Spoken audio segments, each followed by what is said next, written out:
오늘도 하나님 말씀을 듣고 깨닫고 그대로 살기를 소망하는 우리의 삶 속에 하나님의 크신 은혜와 능력의 역사가 일어날 줄로 믿습니다. 위기가 항상 찾아옵니다. 그런데 그 위기 앞에서 그 위기를 통하여 기회로 삼고 더 진보하고 또 발전해가는 그러한 공동체가 있는가 하면 그 위기에 매몰되어서 멸망에 주저앉는 이러한 공동체도 있습니다. 여러분, 우리나라를 생각해 보면 이번 주간에 8.15 강복절이 있습니다. 여러분, 일제의 그 지하에서 말까지 빼앗겨 버렸던, 우리의 이름을 빼앗겨 버렸던 그런 아픔과 그런 수치를 겪었던 그 시간 속에서 여러분, 이 나라가 하나 되어서 그 독립을 외치고 그러면서 이 나라에 참된 해방이 주어지는 그 기쁨을 만끽했던 그러한 때였습니다. 여러분, 그러나 우리가 생각해 보면 완벽하고 완전한 것이 이 땅에 없는 것처럼 그 위기 속에서 하나 되어서 그렇게 그 위기를 딛고 정말 이 해방의 기쁨을 맞았던 이 땅에 또다시 분열이라는 아픔이 주어졌고 또 그 분열 속에서 아직도 온 세계 가운데 유일한 이 분단 국가로 우리는 이 자리에 서 있습니다.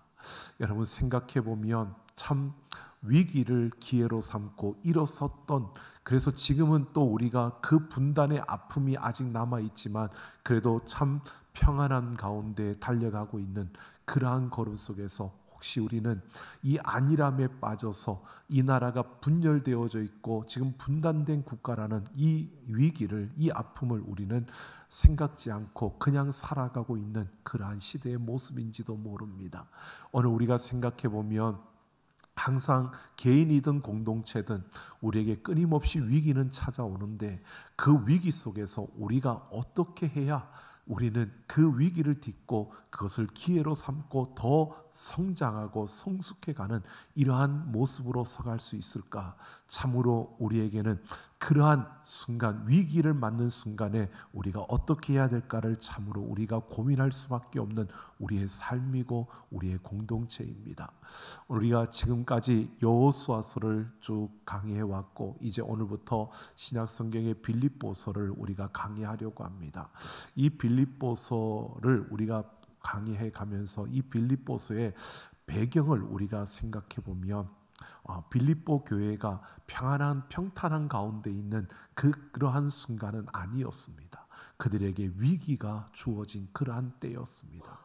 여러분, 이 빌립보 교회는 바울이 설립한 교회입니다. 사도행전 16장에 보면 바울이 아시아에서 계속 복음을 전하려고 하는데 하나님이 그 길을 가로막고 그를 성령의 그 역사하심을 통해서 마게도냐 사람의 환상을 보게 하고 그 환상을 보고 바울이 그 드로아에서 배를 타고 유럽으로 나아갑니다. 그 유럽으로 나아가 제일 첫 번째 그가 들어간 도시가 이 빌립보였던 것입니다. 이 빌립보는 바로 마게도냐 지경의 첫 성이라고 하는데 이 첫 성이라고 하는 것은 굉장히 큰 도시를 말하는 겁니다. 바로 이 빌립보에 바울이 가서 보니까 유대인들이 없어서 회당이 없는 겁니다. 그래서 안식일 날 그가 강가로 기도처를 얻기 위해 강가로 나아갔다가 거기에서 바로 루디아를 만나고 그 루디아를 통하여서 빌립보에 교회를 설립하게 되었습니다. 이렇게 교회가 세워지고 그 복음을 전하다가 바울이 그곳을 떠나게 되었고 시간이 흘렀습니다. 시간이 흘러서 바울이 로마의 감옥에 갇히게 되었을 때 그때 빌립보 교회 성도들이 이 로마의 감옥에 바울이 갇혔다는 소식을 듣게 되는 겁니다. 그리고 그들이 바울에게 그 감옥에서 쓸 필요할 그러한 물건들을 공급하기 위해서 에바브로디도라는 사람을 빌립보 교회가 보내는 겁니다. 그래서 에바브로디도가 빌립보 교회 성도들의 사랑과 그 물질, 돕는 그 물질을 가지고 바로 그 로마 감옥에 있는 그 바울을 찾아온 것입니다. 바울이 이 에바브로디도를 통해서 자기가 설립한 그 교회였기 때문에 애정이 있습니다. 그래서 어떻게 되었는지, 지금은 얼마나 성장했고 어떠한 모습인지를 그 에바브로 디도를 통해서 알게 된 겁니다. 그런데 그 소식이 긍정적인 것이 아니라 참으로 아픔의 소식이었습니다. 빌립보 교회가 견고히 섰지만 그러나 시간이 지나가면서 그 안에 분쟁이 일어나고, 그러면서 그들 안에 바로 그 분열의 위기가 그들에게 있다는 이 소식을 바울이 접하게 된 겁니다. 그래서 바울이 이 소식을 듣고 빌립보 교회를 향하여서 편지를 쓴 것이 오늘 빌립보서입니다. 바로 분열의 위기 속에 있는 이 빌립보 교회를 향하여서 바울이 이 편지를 쓰는데요. 오늘 바울은 인사와 함께 오늘 서두 부분을 우리가 함께 살펴볼 텐데, 그냥 편지를 쓰는 것이 아닙니다. 바울은 그 교회를 설립했던 그 설립자의 마음으로 누구보다도 그들의 그 위기가 아픔이었고 고통이었습니다. 그래서 바울이 정말 바라는 것은 이 위기를 기회로 삼아서 그것을 딛고 일어서서 빌립보 교회가 더 성장하고 더 아름다운 열매를 맺어가기를 바라는 그 마음에 이 편지를 쓰는 것입니다. 그래서 한 절 한 절이 바울의 그 마음이 담아져 있고, 그 한 절 한 절 속에 바울의 소망함이 담겨 있는 이러한 편지를 바울이 쓰고 있는 겁니다. 오늘 바로 이 말씀을 우리가 함께 보면서요, 바울이 어떤 마음을 담아서 빌립보 성도들에게 이 편지를 쓰고 있는지, 그리고 바울이 그들에게 어떤 권면을 하고 있는지를 우리가 살펴보므로 우리가 그리스도인으로서 이 땅 가운데서 우리가 성장하고 성숙하며 아름다운 열매를 맺는 그러한 그리스도인으로 서기 위해서 우리는 어떻게 해야 될 것인가를 함께 생각해 보려고 합니다. 오늘 1절을 보면 그리스도 예수의 종 바울과 디모데라고 합니다. 여러분, 바울이 많은 서신서를 썼는데 그 서신서를 쓸 때마다 바울은 사도 바울이라고 자기를 이야기할 때도 있고 바울이라고 이야기할 때도 있습니다. 그 차이가 있습니다. 어떻게 했냐면, 바울이 편지를 쓸 때 그 편지를 받는 대상자들이 그 교회가 그 유대인들이 많은 비중을 차지하는 아시아 쪽의 교회들에게는 그 안에서 바울에 대한 그 사도의 부정적인 그러한 의견을 가지고 바울이 사도가 아니다라고 생각하는 이들도 있었기 때문에 그런 교회로 편지를 쓸 때는 사도 바울이라고 꼭 그렇게 써서 강조를 하고 있고요. 그렇지 않고 이방인들이 많은 그런 위주로 되어져 있는 유럽 쪽의 그 교회들 쪽에는 그들이 바울이 사도라는 것을 인정하고 바울에 대해서 호의적이었기 때문에 그러한 쪽으로 보내는 편지에서는 그냥 바울이라고 이렇게 사용하고 있는 것을 봅니다. 오늘 빌립보 교회는 그래서 이들은 바울에 대해서 굉장히 호의적일 뿐만 아니라 바울이 사도라는 것을 인정하는 그런 교회였다는 겁니다. 그러니까 이들은 감옥에 갇혔다는 소식을 듣고 그 에바브로 디도를 그에게 보낼 정도로 이렇게 바울에 대해서 굉장히 따르고 또 좋아했고 바울에게 호의적인 이러한 교회가 이 빌립보 교회였다는 겁니다. 그래서 그들에게 이렇게 인사하는데 바울이 그리스도 예수의 종이라고 하는 겁니다. 바울 자신을 이야기하면서 그리스도 예수의 종이라고 하는데, 그 다음 보면 와 디모데라고 하죠. 바울과 디모데의 관계를 우리가 너무 잘 알고 있습니다. 바울과 디모데는 그 아버지와 아들이라고 말할 정도로 바울의 후계자가 디모데입니다. 그래서 바울이 이 디모데를 자신의 영적인 아들이라고 일컬을 정도로, 내 아들이라고 말할 정도로 바울과 디모데는 그런 관계입니다. 그러니까 바울이 앞선 자이고 그리고 그 뒤를 이어서 디모데가 이어가고 있는 것입니다. 그런데 여기에선 그리스도 예수의 종 바울과 디모데, 바울이 디모데를 자신과 동일한 동력자의 자리에 두고 있습니다. 여러분, 빌립보 교회가 바울과 디모데의 사이를 모르는 게 아닙니다. 알고 있습니다. 그런데 그들에게 지금 동력자의 자리에서 디모데를 소개하는 바울 자신뿐만 아니라 디모데 똑같이 우리는 그리스도 예수의 종이다라고 이렇게 지금 소개를 하고 있는 겁니다. 이것은 여러분 이 짧은 한마디 속에 이런 것을 담고 있는 겁니다. 교회는 예수 그리스도가 머리가 되고 우리는 각 지체라는 것이고요.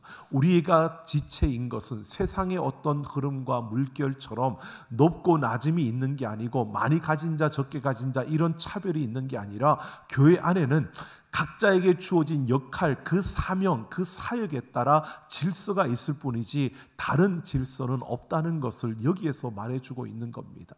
세상적으로 보면 그렇지 않습니까? 바울이 나이도 많고 앞선 자입니다. 그러면 어른입니다. 어른과 아이 이렇게 어떤 우리는 항상 세상에서 보는 그 관심으로 보면 우리는 상하의 조직으로 언제나 바라봅니다. 그러나 지금 바울이 교회는 그런 상하의 조직이 아니라 각자에게 주어진 맡겨진 사명, 그 사역에 따른 질서가 교회 안에 존재할 뿐이지 교회 안에서는 상하의 질서가 존재하는 것이 아니라는 것을 이렇게 보여주고 있는 겁니다.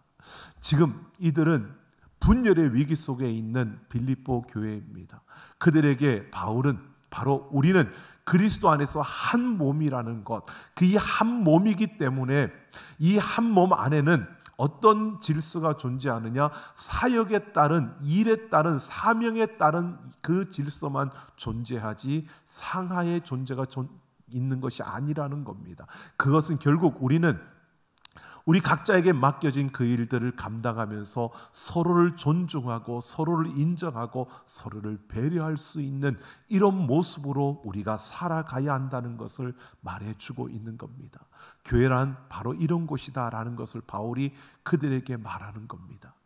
교회는 바로 서로를 인정하고 배려하고 존중하면서 내게 맡겨진 일, 내게 주어진 그 사역, 내게 맡겨진 그 사명을 감당하기 위해서 우리가 달려가고 하나 되어지는 것이 바로 교회의 모습이라는 것을 이렇게 강조하고 있는 겁니다. 그래서 그리스도의 종, 그리스도 예수의 종이라는 사실을 바울이 강조하고 있고요. 그러면서 3절을 보면 내가 너희를 생각할 때마다 나의 하나님께 감사한다라고 이렇게 말하고 있습니다. 너희를 생각할 때마다 감사한다라고 하니까 어떤 것으로 보면 지금 그들이 분열의 위기 속에 있는데 그걸 참 잘됐다 이렇게 말하는 그런 투는 아닙니다. 여기에서 감사한다라고 하는 이 단어가 우리가 조금 일반적으로 쓰는 그 감사와 차원이 다른 단어를 쓰고 있습니다. 바울이 여기에서 감사한다라고 하는 이 단어를 휘카리스테오라고 하는 단어를 썼는데요. 이것은 어떤 단어냐 하면 성찬식을 할 때 사용하는 단어입니다. 즉 예수님의 그 몸과 그 피를 기념하기 위해서 성찬을 하면서 그 떡과 잔을 나누면서 하나님 앞에 감사하는 바로 그것을 이 단어 휘카리스테오라고 하는 단어를 쓰는 겁니다. 그러니까 이 감사는 일반적으로 내게 어떤 조건적으로 주어져서 또 저 사람은 없는데 나에게 이런 것들이 주어져서 상대적인 어떤 감사와 어떤 조건적인 그런 감사를 이야기하는 것이 아니라 바로 예수 그리스도의 그 십자가의 죽음과 그 은혜를 기초로 하고 있는 감사를 말하고 있는 겁니다. 그러니까 예수 그리스도의 그 은혜, 그 십자가의 죽음, 십자가의 그 희생, 이것을 기초로 그 위에서 그것으로 인하여 감사한다라고 이렇게 말하고 있는 겁니다. 즉 예수 그리스도의 죽음이 그 감사의 전제가 되고 있다는 것입니다. 지금 분열의 위기 속에 있는 이 빌립보 교회, 그러나 지금 바울이 참으로 너희를 생각할 때마다 내가 하나님께 감사한다라고 하는 것은요, 그런 위기 속에 있지만 하나님께서 그 십자가에 예수 그리스도를 내어주심으로 우리를 붙들고 계시고 그 십자가의 죽음이 우리와 함께하고 있기 때문에 나는 그 하나님께 감사한다라고 이렇게 말하고 있는 겁니다. 즉 하나님이 예수님을 우리를 위하여 이 땅에 보내주신 그 하나님이 우리를 붙들고 있기 때문에 그 하나님이 우리가 그 위기 속에서 그냥 넘어지도록 그 위기 속에서 파손되도록 그냥 버려두지 않으실 것을 내가 확신하기 때문에, 내가 거기에서 그 위기 때문에 내가 뿌리채 뽑혀 넘어지는 것을 하나님께서는 그냥 두고 보시지 않고 그 십자가의 그 은혜와 능력으로 나를 붙들어 주실 것을 내가 확신하기 때문에, 그래서 감사한다라고 이렇게 말하고 있는 겁니다. 즉 교회 안에 그 위기와 어려움이 있지만 그 어둠과 그 위기가 결코 너희를 해치지 못하도록 하나님께서 십자가의 그 예수 그리스도의 은혜가 너희를 붙들어 줄 것을 내가 확신하기 때문에, 그래서 감사한다라고 이렇게 말하고 있는 겁니다. 이것은 여러분 어떤 조건 때문에 어떤 상대적인 어떠한 것으로 인하여 감사하는 게 아니고요, 하나님을 붙들고 하나님을 신뢰하면서 이가 선포하는 감사인 겁니다. 지금 보여지는 것은 아닙니다. 지금 상황은 그럴 상황이 아닙니다. 하지만 바울은 선포적으로 선언적으로 하나님이 붙들고 있다는 이 확신 가운데, 하나님께서 이 모든 것을 주관하고 있다는 그 확신 속에서 그가 감사를 선포하고 있다는 것입니다. 바로 바울은요, 빌립보 교회 너희를 믿는다, 교회를 믿는다라고 이렇게 하지 않고 내가 하나님께 감사한다라고 이렇게 고백하는 것은 결국 너희에게 소망이 있는 게 아니라, 내가 지금 빌립보 교회는 하나님께 소망이 있고 그 하나님이 너희를 붙들고 있기 때문에 우리는 그 위기 속에서 일어날 수 있고 그 위기를 넘어설 수 있을 것이라고 그가 바라보며 하나님 앞에서 감사하고 있는 겁니다. 근데 그 감사가 그냥 그런 감사로 끝나는 게 아니고 4절을 보면 간구할 때마다 기쁨으로 항상 간구했다라고 합니다. 그러니까 바울이 감사를 선포할 뿐만 아니라 하나님 앞에 너희를 위하여 내가 기도할 때 내가 기쁨으로 기도했다는 겁니다. 여러분 지금 바울이 있는 상황, 바울이 처한 상황은 빌립보 교회도 위기 속에 있지만 바울은 지금 로마 감옥에 갇혀 있는 상태입니다. 그러니까 바울이 어떤 감사하고 기뻐할 수 있는 그런 조건은 가지고 있는 상황이 아니라는 겁니다. 지금 바울이 있는 그 상황과 그 환경을 보면 기뻐하고 감사할 수 있는 상황은 분명히 아니었습니다. 그런데 바울은요, 이렇게 기뻐했다는 겁니다. 왜? 바로 하나님이 우리와 함께하며 예수 그리스도의 그 십자가의 죽음과 그 부활의 승리가 오늘 우리에게 있기 때문에, 바로 이 복음을 가진 자로서 그는 기뻐했다는 겁니다. 그 복음을 가진 자로서 그는 감사를 선포하고 있는 겁니다. 바로 이것을 우리에게 보여주고 있습니다. 그 가슴에 예수 그리스도의 심장이 있고 그 가슴에 예수 그리스도의 복음이 있다는 겁니다. 그래서 바울은 그 환경과 상황과 조건 이것을 보는 것이 아니라, 그들에게 어떤 일들이 일어났느냐 이걸 보는 게 아니라, 그거 넘어서 하나님이 너희와 함께하고 있기 때문에 나는 감사하고 하나님께서 너희를 붙들고 내가 너희를 위하여 기도할 때 하나님께서 이루실 것을 보기 때문에 그는 하나님 앞에 기쁨으로 간구한다고 이렇게 말하고 있는 겁니다. 세상의 그 어떤 것도 흔들 수 없는 바로 복음의 그 기쁨과 그 영광이 바로 그 바울에게 있었고, 바울은 빌립보 교회를 향하여 그렇게 보여주고 있는 겁니다. 하나님이 너희를 붙들고 있고 예수 그리스도의 그 십자가의 은혜가 너희 가운데 있다는 것입니다. 그러니까 너희가 그 위기 속에서 하나님 앞에 더욱더 견고히 서는 그러한 모습으로 이 위기를 이겨내기를 바라는 바울의 이 모습을 보여주고 있습니다. 여러분 오늘 이 4절에서 그가 간구할 때마다 너희 무리를이라고 하는데, 이 무리라고 하는 단어가 파스라고 하는 단어입니다. 이것은 많은 사람들 또는 무리 이렇게 할 수 있는데, 무리라고 이렇게 번역한 것은 조금 다른 게, 이 파스라는 단어는 그런 좀 다른 뉘앙스를 가지고 있습니다. 무리라고 하는 것은 어떻게 보면 사람들이 많이 모여 있는 어떤 상태를 말하는 건데, 많은 사람들, 이 파스라고 하는 것은요, 어떠한 그 사람들이 모여 있는 그 형태, 상황 이런 것이 아니라 그 단위를 말하는 겁니다. 특정한 단위. 이것은 공동체를 강조하는 그런, 너희가 하나의 공동체야, 많은 사람들이 하나로 뭉쳤어, 하나로 모여 있어, 이렇게 말할 때 사용하는 단어가 이 파스라는 단어입니다. 바울은 지금 무엇을 이야기했냐면, 나는 너희가 하나의 공동체이고, 그래서 하나의 공동체로서 너희가 하나님 앞에 있다는 것을 바울은 이 단어 하나를 사용하면서 그들에게 보여주고 또 나타내고 있다는 겁니다. 바로 우리는 생명의 공동체라는 것을 그가 강조하면서 5절에서 너희가 첫날부터 이제까지 복음을 위한 일에 참여하고 있다라고 말합니다. 그러니까 바울이 빌립보 교회를 설립하는 그때부터 우리는 생명의 하나의 공동체가 되었고, 그리고 우리는 그때부터 복음의 일에 참여하고 있다는 겁니다.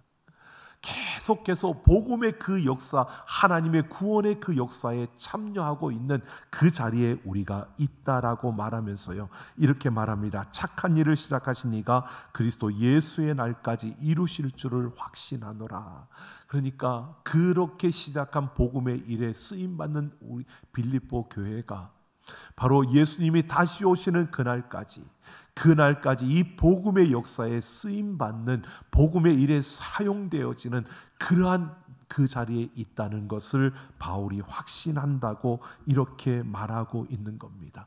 그러니까 바울은 그러면서 오늘 그 이야기를 하는 거죠. 착한 일을 시작하신 이 착한 일을 시작하신 이가 바로 교회를 세우신 그 하나님, 그리고 그 복음을 위해서 교회를 세우고 그 복음을 위해서 지금까지 너희를 이렇게 발전케 하셨던 그 하나님이 너희를 그리스도께서 다시 오시는 그날까지 너희를 통하여 이 복음의 일을 이루신다는 것을 바울이 확신하며, 그래서 바울이 감사한다고 기뻐한다고 말하고 있는 겁니다. 그러면서 오늘 중요하게 7절의 마지막에 이렇게 말합니다. 너희가 다 나와 함께 은혜에 참여한 자가 됨이라 라고 말합니다. 바울은 빌립보 교회를 향하여서 한마디로 이렇게 말합니다. 너희는 다 은혜에 참여한 자다라고 말하고 있습니다. 여러분, 빌립보 교회는 하나님의 은혜에 참여한 자인 줄로 믿습니다. 이 은혜에 참여했다는 것은요, 결국 그들이 하나님의 그 일에, 하나님의 복음의 역사에, 하나님의 구원의 역사에 쓰임받는 통로, 그래서 생명의 통로가 되고 축복의 통로가 되고 은혜의 통로가 되어졌다는 겁니다. 그들은 세워질 때부터 그렇게 하나님의 생명과 은혜와 축복의 통로였고, 그 은혜에 참여한 자가 되어서 지금까지 이르렀고, 앞으로 주님 다시 오시는 그날까지 그들은 그렇게 세워질 것이라고 바울이 확신하며, 이것으로 인하여 그들에게 하나님 앞에 감사하며 기뻐한다고 이렇게 말하고 있는 겁니다. 여러분, 오늘 우리는 이것을 보게 됩니다. 우리의 삶과 우리의 가정과 우리 교회, 여러분, 우리가 세워진, 우리가 함께하는 모든 공동체 속에서 우리는 이것을 보셔야 합니다. 우리는 은혜에 참여한 자입니다. 하나님의 은혜에 참여한 자로 우리는 이 땅에 서 있다는 겁니다. 하나님의 은혜에 참여했다는 것은 결국 하나님께서 우리를 통해서 복음의 역사를 이루고 하나님의 구원의 그 역사를 이루신다는 것이고요. 우리가 세워진 그 날부터, 우리가 하나님 앞에 세워진 그 날부터 지금까지, 아니 다시 주님 다시 오시는 그날까지 우리는 은혜에 참여한 자로 이 땅에 존재하고 있고 이 땅에 세워진 자들이라는 것입니다. 여러분, 바울은 지금 빌립보 교회를 향하여서 이렇게 선포하고 있는 겁니다. 너희는 하나님의 은혜에 참여한 자들이다.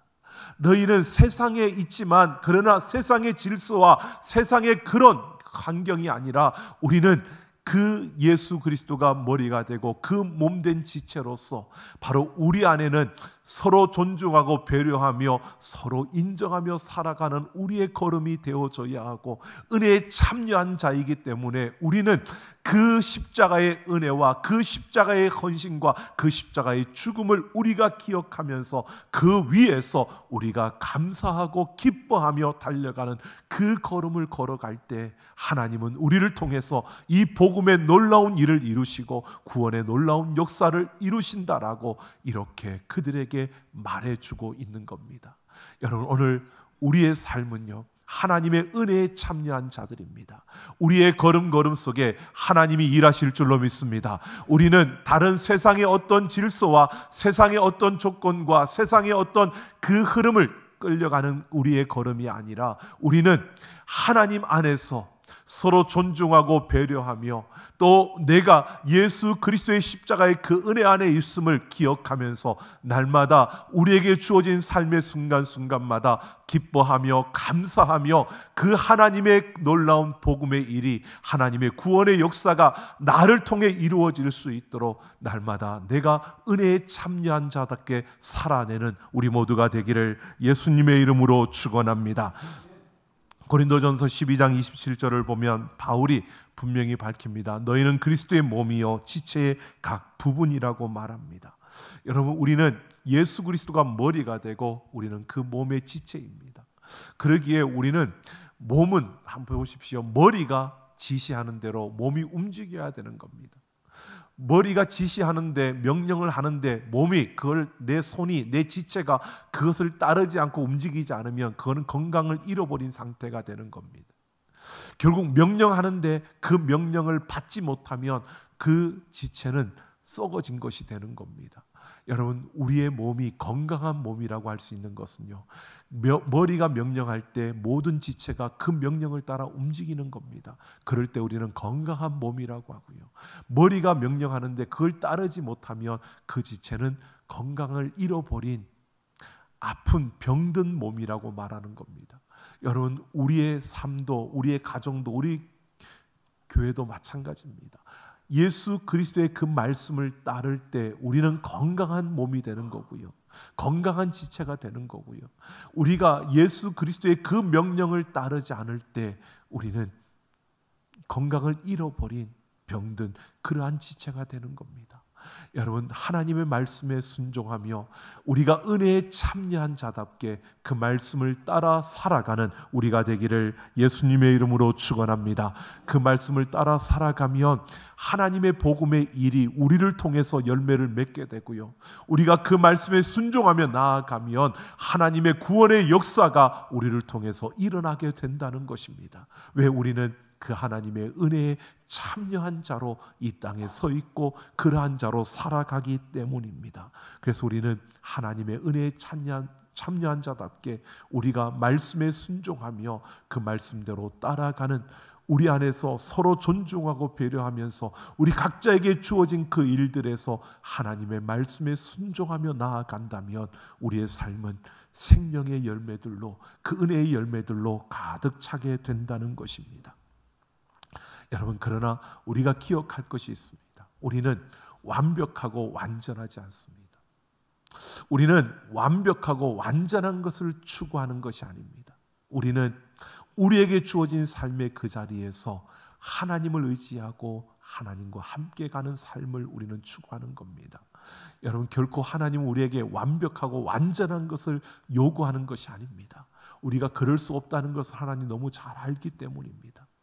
여러분, 내가 완벽한 것을 추구하고 그것을 바라보는 사람은요, 절망할 수밖에 없고 좌절할 수밖에 없습니다. 왜?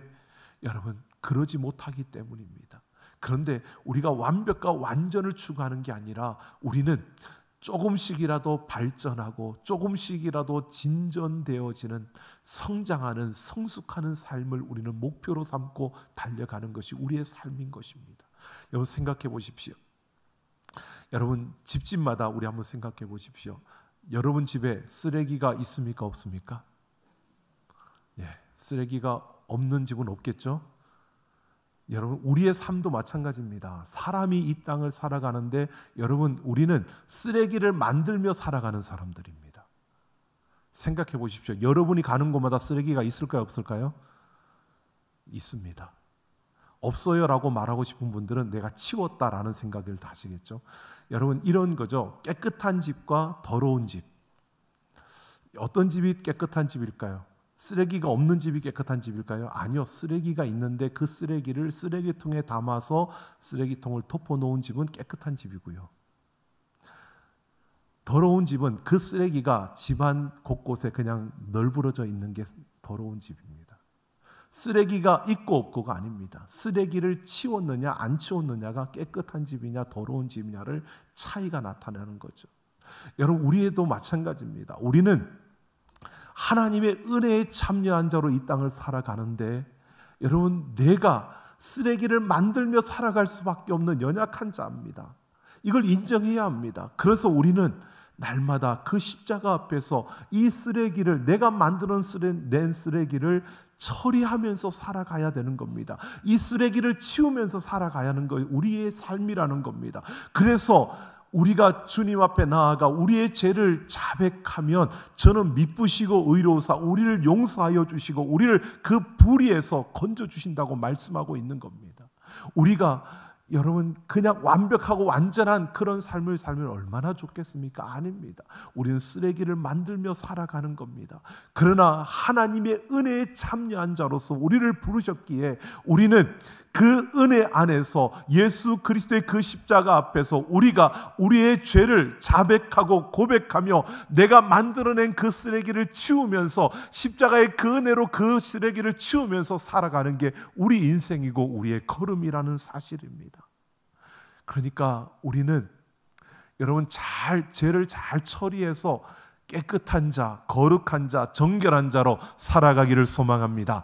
우리는 바로 그러한 모습, 은혜에 참여한 자라면 우리는 우리의 삶의 모든 순간순간마다 십자가 앞에서 내가 만들어낸 쓰레기를 자백하고 치우면서 우리는 정결하게 거룩하게 살아갈 때 여러분 하나님께서 우리를 통해서 그 놀라운 그 생명의 열매를 이 땅 가운데 맺게 하시고 은혜의 그 열매를 이 땅 가운데 맺게 하신다는 겁니다. 여러분 우리의 가정도 마찬가지고요. 우리 교회도 마찬가지입니다. 무엇보다도 하나님의 은혜로 살아가는 그 은혜에 참여하는 공동체로서 우리는 우리의 어떠한 부족함이 드러나는 게 아니라 하나님께 집중하고 그 하나님 앞에서 바른 우리의 모습, 십자가의 그 은혜 안에서 감사하고 기뻐하며 우리 서로 존중하며 인정하며 배려하며 나아가는 이 걸음을 걸어간다면 그 다음 열매는 하나님께서 우리를 통하여서 일하시는 그 역사를 통해서 복음의 일이 이루어지고 또 생명의 구원의 역사들이 이루어지는 그 열매들이 우리의 삶에, 우리 가정에, 우리 교회에 맺어지게 되는 것입니다. 오늘 하나님의 은혜가 떠나고 저마다 자기의 생각과 자기의 소리가 들려지면요, 그 공동체에는 시끄러운 소리가 들려질 뿐입니다. 내 생각과 내 소리가 사라지고 하나님의 은혜로 덮여지고 또 그 가운데서 우리가 은혜에 참여한 자답게 달려간다면 그 공동체에는 참으로 조용할 뿐만 아니라 하나님이 주시는 아름다운 열매들로 채워지는 것입니다. 여러분 우리가 살아가는 삶의 순간, 이 한 주간 우리에게 주어진 삶의 모든 순간마다 여러분 사람을 보지 마시고요, 하나님을 바라보십시오. 사람을 보면서 우리는 실망할 수 있습니다. 우리가 기대하는 만큼 우리는 실망하게 되어지는 게 우리의 모습입니다. 결국 우리는 사람에게 기대하는 것이 아니라 하나님께 기대를 걸고요, 그 하나님을 소망하며 그 하나님께만 집중하며 나아가는 우리의 한 걸음 한 걸음을 걸어가면서 여러분 내가 은혜에 참여한 자라는 사실을, 하나님의 은혜에 참여한 자로 하나님께서 나를 통해서 복음의 일을 이루며 그 생명의 그 구원의 역사를 이루신다는 사실을 우리가 잊지 않고 이 한 주간도 여러분 은혜에 참여한 자로 살아내는 우리 모두가 되기를 예수님의 이름으로 축원합니다.